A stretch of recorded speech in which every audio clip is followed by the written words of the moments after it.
বিজয় দিবসের সাংস্কৃতিক অনুষ্ঠান দেখতে গিয়ে ছুরিকাঘাতে প্রাণ গেল 2 কিশোরের। হাসপাতালে স্বজনদের আহাজারি।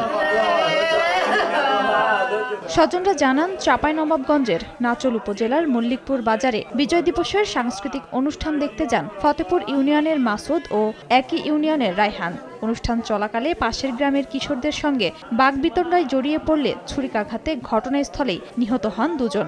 আহত সুমন ও রজবকে রাজশাহী মেডিকেলে পাঠানো হয়েছে। মঙ্গলবার রাত 11:15টার দিকে মল্লিকপুর বাজারে এ ঘটনা ঘটে। ওদের জন্য মারতে লেগেছে। আমরা তো মনে করেন গেছি ওখানে দেখার জন্য, দেখতে যা মনে করেন আমাদের ছেলেপেলেরা পিটছে, আমরা ধরতে যাই, আমাদের আবার ছুরি মেরে দিয়েছে। ওখানকার ছেলেপিলা 4-5টা ছেলেপিলাকে, আমাদের ওখানকার 4-5টা ছেলেপিলাকে সব চাকু মেরেছে। আহত ও নিহতদের শরীরে ধারালো অস্ত্র দিয়ে জখমের চিহ্ন রয়েছে বলে জানিয়েছেন চিকিৎসক। নিহতদের ক্ষেত্রে আমরা দেখলাম শার্প উইপন, মানে ধারালো কোনো অস্ত্র দিয়ে তাদেরকে জখম করা হয়েছে। আহত বাকি 2 জনের ক্ষেত্রেও তাই। একজন শুধুমাত্র মনে হলো যে কোনো কিছুর আঘাতে তার মাথায় একটু ফুলে গিয়েছিল আর কি। এদিকে ঘটনার পর থেকেই জড়িতদের আটক করতে অভিযান শুরু হয়েছে বলে জানিয়েছে পুলিশ। সময় সংবাদ, চাঁপাইনবাবগঞ্জ।